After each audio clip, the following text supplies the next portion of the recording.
to show you how to design a block print, which is really what you're doing ostensibly when you're making a stamp. So the first step is to design the stamp with a drawing. So I have chosen a, we were at the Johnson's Beach in Pensacola, Florida a week ago, and there's this little baby bird, although my husband swears it's not a baby bird, downy feathered, comes up right up to me and just hangs out as if, and there was no mommy around.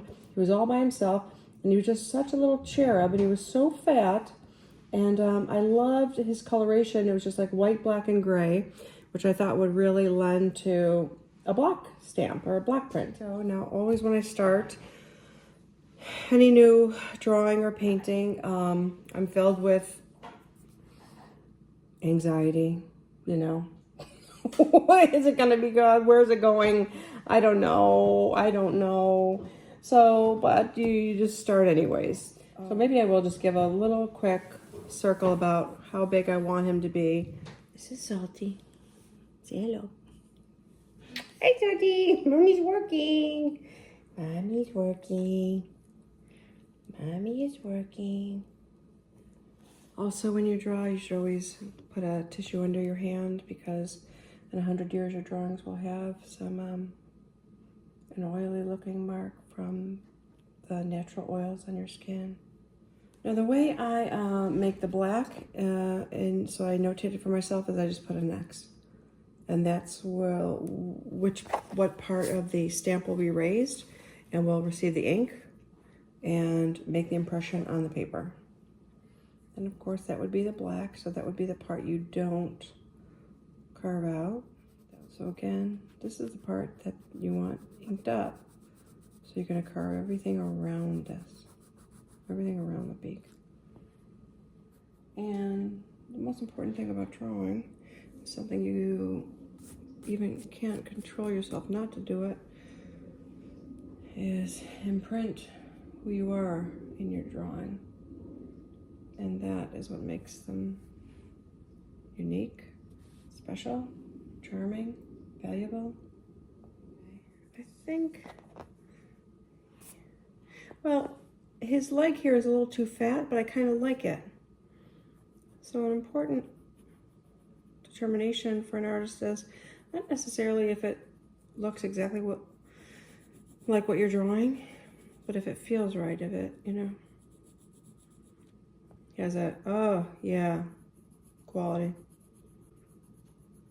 Could be whimsical, could be interesting, could be sad. Sometimes I cry when I'm drawing or after I'm done because I'm so frustrated. But I'm trying to adopt the perspective that or the goal that I'm not interested in making it beautiful or interesting or anything like that, but instead that my goal is to learn and get better. And that seems to take a lot of the pressure off. And sometimes it's easier not to color it in when you're designing your stamp, because when you go to carve it and trace it onto the rubber linoleum, it's easier just to see the line. So this I'm going to X as my dark. This I'm going to X as my dark. And this is going to be a light. So this would be a dark value, this would be a light value, this would be like a medium value. And I think you want like a third, and a third. But there are many striking designs that don't follow those rules, so, you know, it's all a point of taste. Oh, you know, actually, when I was at the beach on Sunday, there was a bird with a broken foot, and his foot was backwards, and it kind of looked like this, and I felt so bad. And he didn't want to stand on it. So it's kind of what he looks like when his legs was. Yeah, that looks right. That feels right.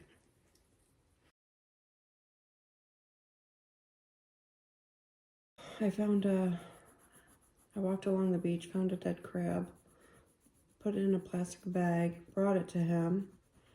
He took one bite at it and didn't want to eat it. And then my husband said, well, maybe it's because he knows not to eat dead things. I was like, oh, jeez. So I don't know what happened to him. He was like a gray and white pigeon.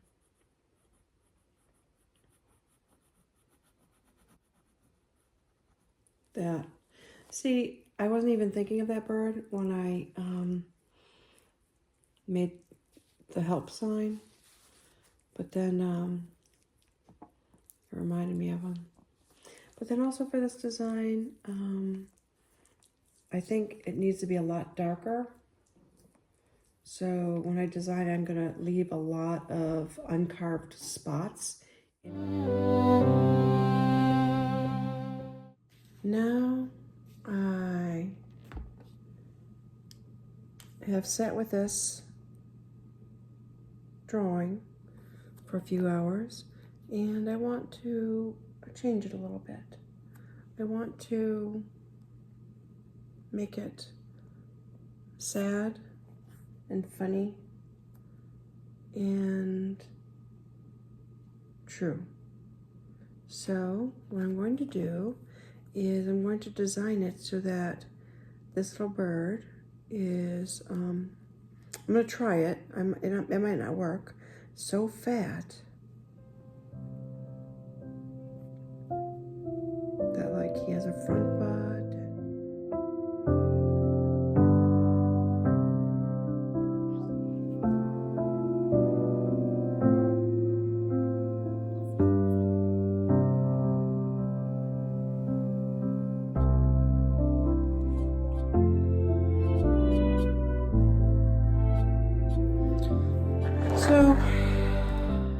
So I've decided that this little bit in his mouth, a little bit on the nose, so I'm going to get rid of that.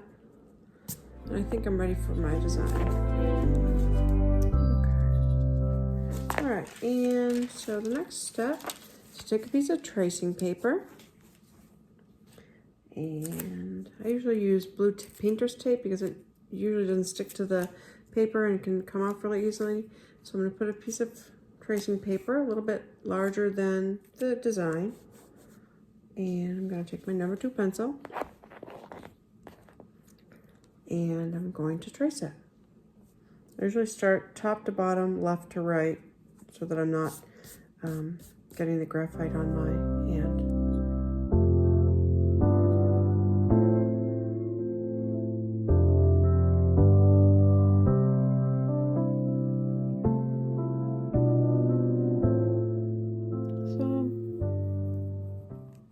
Can be tedious, but I find it kind of like meditating. Black, black, black, black. That's where the X's go. X, X, X, X. X means it's gonna be black on your final design, and you will not carve that. You will carve around that.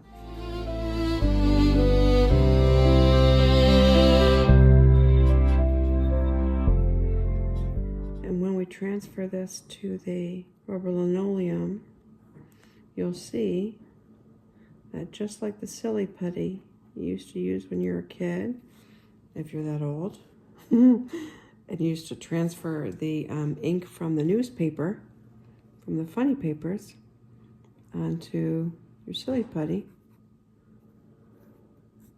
we're going to transfer this graphite onto the rubber linoleum block, hence making a block print. It's going to be the gray part. It's going to be the gray part. And there's a little highlight on the bird, so I'm going to leave that.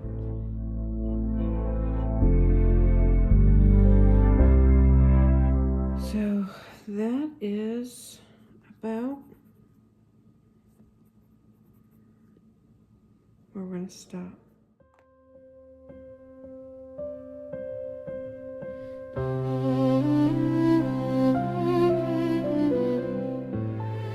something I always do with my drawings and my definitely my tracings, is I put an X on right side up, so you know what is the image that you want in the end.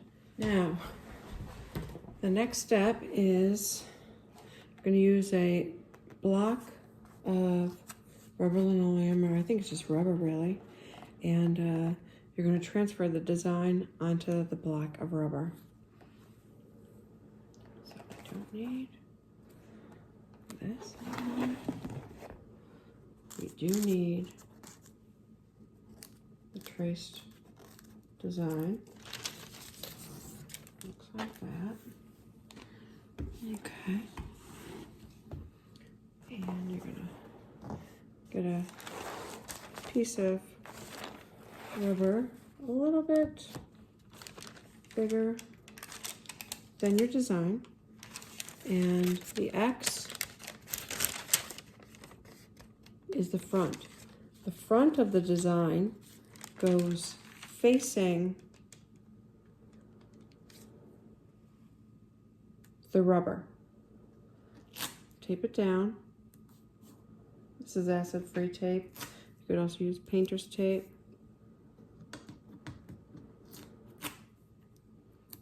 And there's two ways to do this. We're going to transfer this design onto the rubber. One way is to take your carving tool. All of the nibs are inside, all the blades, but you can just simply go over your design, making sure that the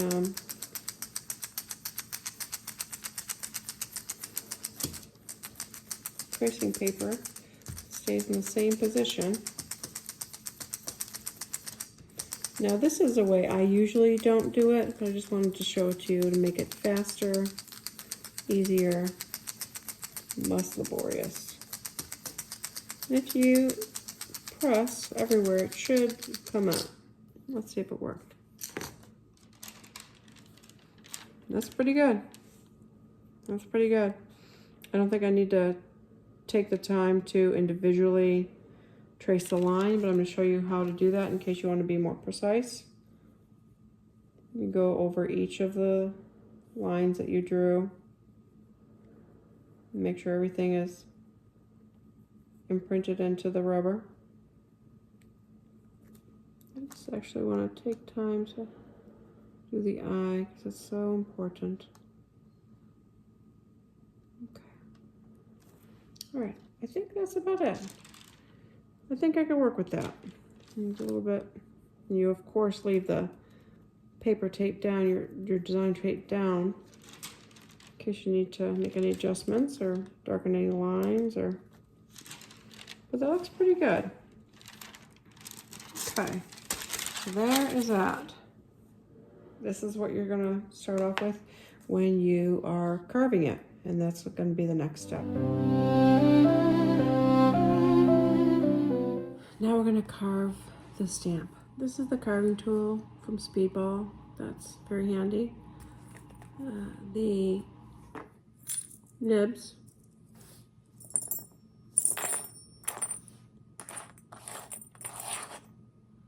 are all different shapes and sizes for carving different items. I usually take one nib out at a time.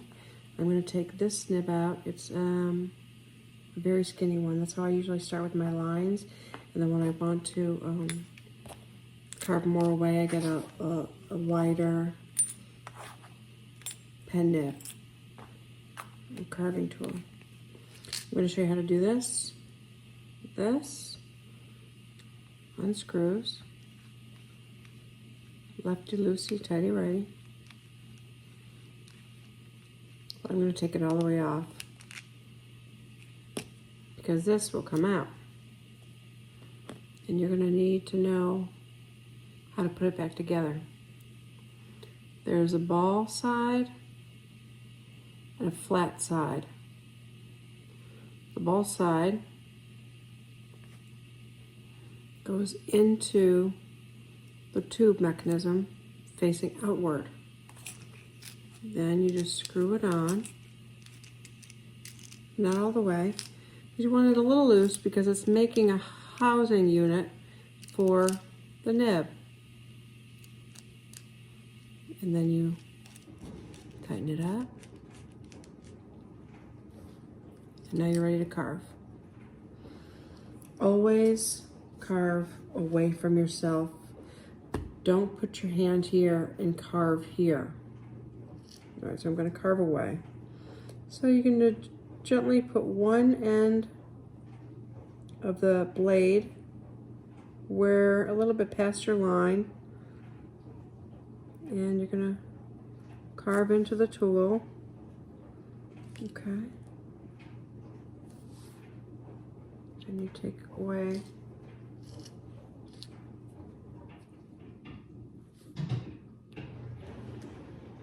the excess. And a design this big should take probably an hour to carve. Okay. All right. Again, I'm going to start at the top.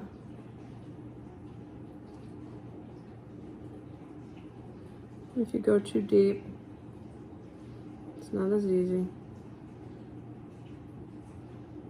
Okay. It might tear. I think this blade has seen better days, so I probably will replace it at some point and get a new small nib.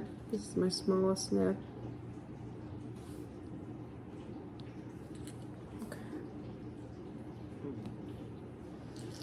All right, so you're kind of just getting a line around the pencil line. And it's a lot easier if you don't go deep to start.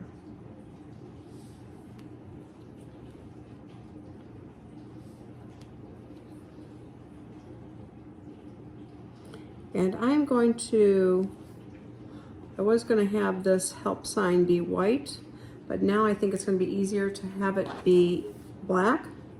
And I'm going to show you how to do that. So I'm going to carve around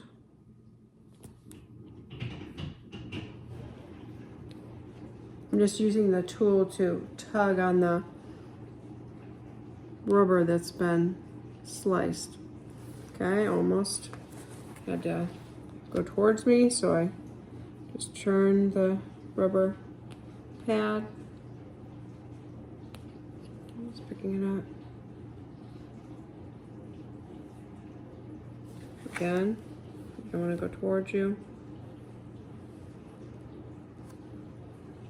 Okay, there we go. I think I got it now. It's been a little bit since I've carved one of these. Okay, so now I'm going to leave this uncarved, and I'm going to carve into it the word help.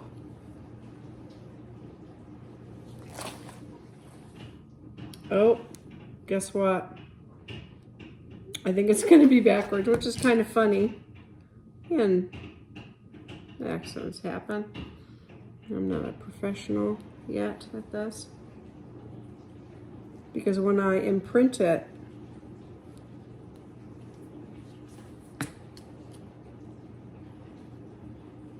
on paper, it's going to read backwards, which is kind of funny if he's saying help and it's backwards. So I'm going to let it be. Okay, I want this to be kind of like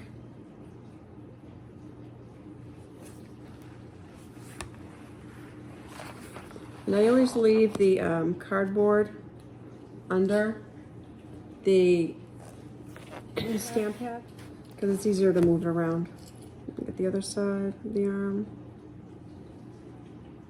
You can change directions and angles. And there we go. I did it again. All right. I get better at that. Yeah, if you go too deep, it's a lot harder to manage. Okay. All right.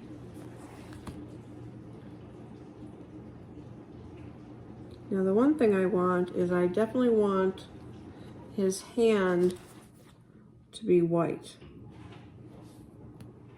So if you look at these lines, I'm going to go to the left of the line and to the right of the line.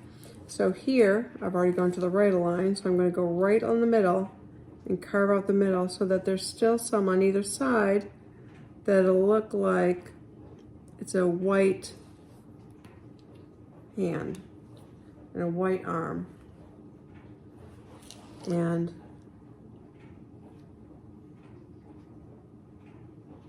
there we go.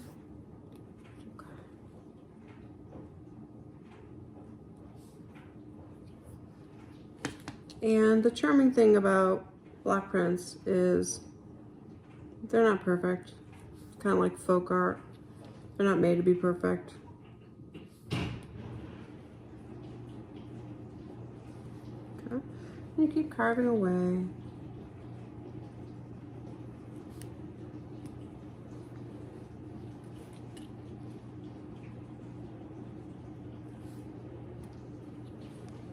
Okay.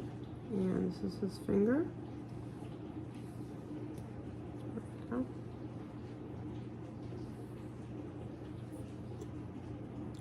Skinnier. There we go. Okay, and his last finger. There we go. There we go. Okay. So you can kind of see there's a ridge, which is the outline of the arm this way, a ridge on the outline on this side. That's kind of how I'm going to start with that. When I'm going to carve away more of this, I'm going to use a blade that's wider so I can do more at one time. Okay, so now what I'm going to do, because I want to show it as a medium value, I'm going to take the lines that I drew, the little striations in his cap, I'm going to literally just carve the pencil lines out. And by carving the pencil lines out, there's going to be some black where the lines weren't carved out, some white where the lines were carved out. Okay, so this is white and this is dark, so where the pencil lines are here, I'm going to remove a good portion. Remember, there's an X on the beak, so the X stays black. Okay. And I'm going to outline him because he had, but I'm gonna go real close to the line where the beak is because that's gonna be black.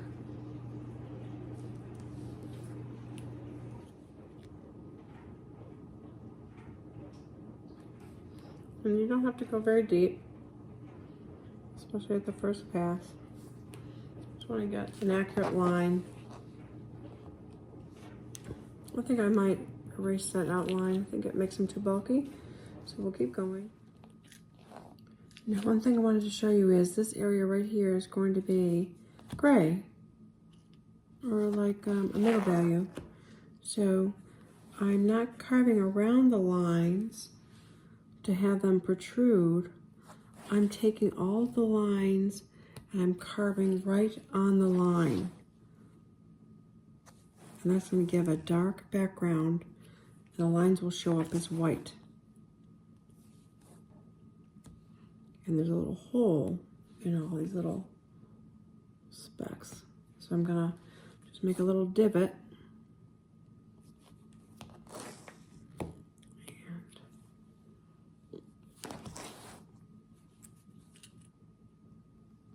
Right on the line. This way the line will be white and its background will be dark. But I might add some bigger lines in there to give it more of a gray value. All right, I've done most of the carving of the bird and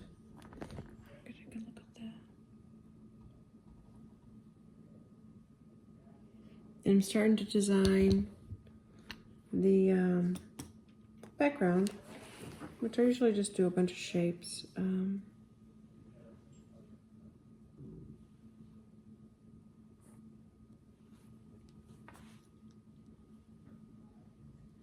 but oftentimes these lines may show up in the print. All right, so I only usually just carve out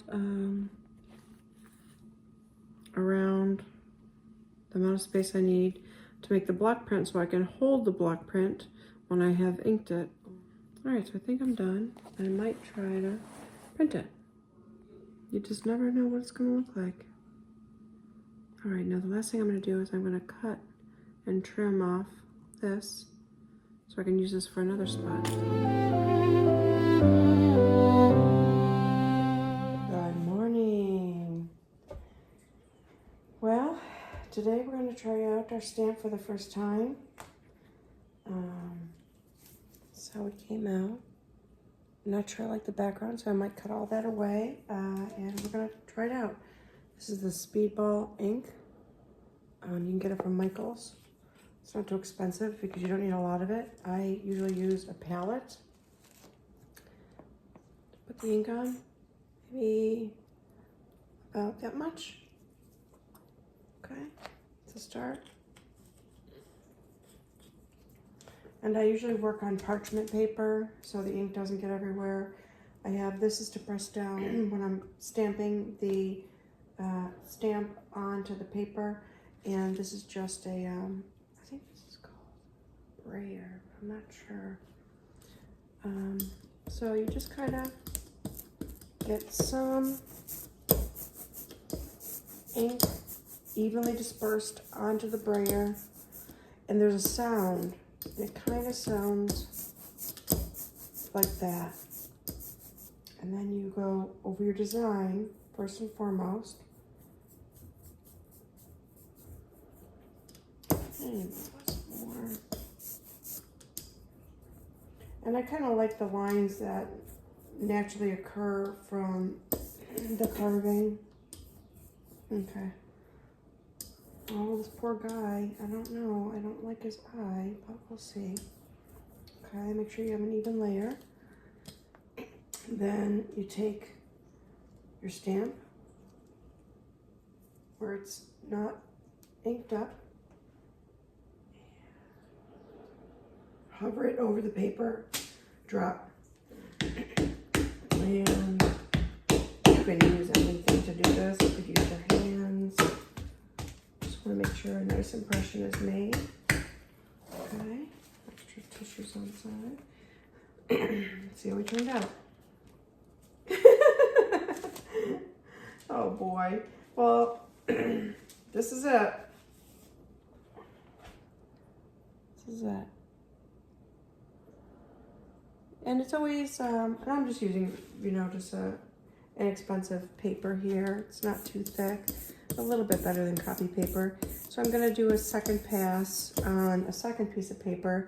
So I have more than one. I might do maybe 6 of them. I usually do a small batch of 6 or 10. Okay, so I'm gonna go over my guy first. And I kind of like that sun. I like the blackness. I really like the blackness a lot.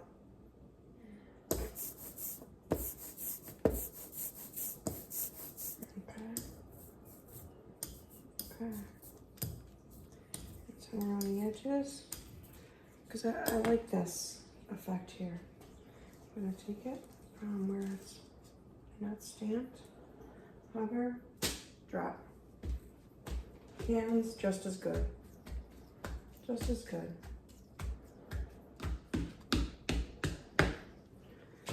Well, you know, I'm surprised. I thought I wasn't gonna like this guy.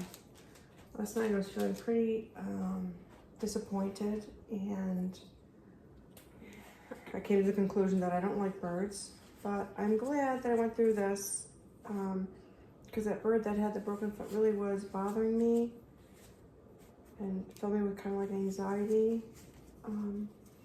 But now that I've done this, I don't know why, I think art is somehow therapeutic for me.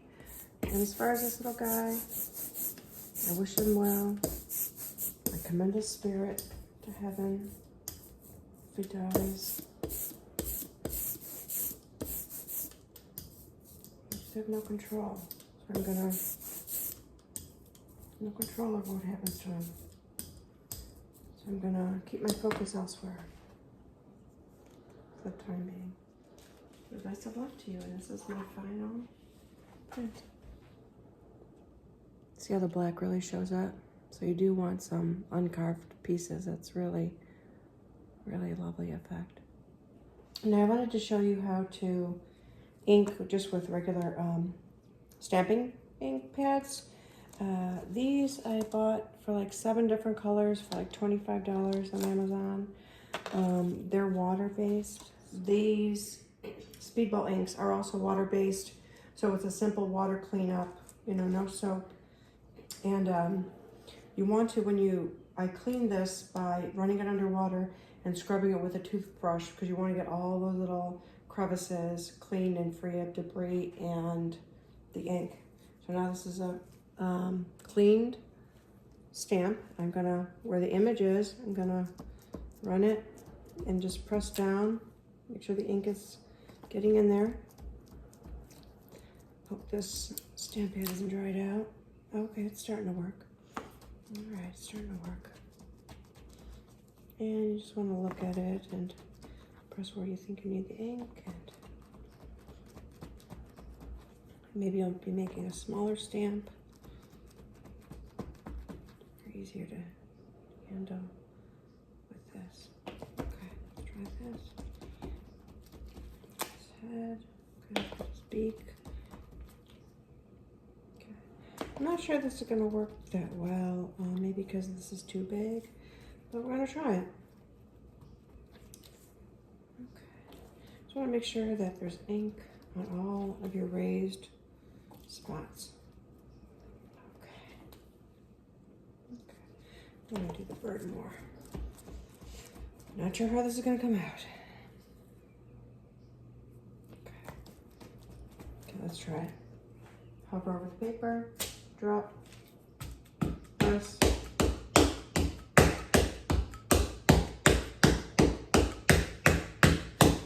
An important thing to remember is after you ink and press and stamp the design, you leave it untouched for 24 hours so the ink has time to set. Okay. Oh, all right. Well, I love him in pink. And that's just a simple stamping pad. Oh, he's adorable. Let me do one more. Okay. I wear gloves because I work with a lot of paints and solvents, and 1 or 2 exposures probably would not be harmful, but I work every day, and you definitely don't want cadmium or zinc in your system more than necessary. Okay, I think that's good. Try it. Okay. That's why you have excess stamping material that isn't carved so that you can hold on to it and grip it for the hovering.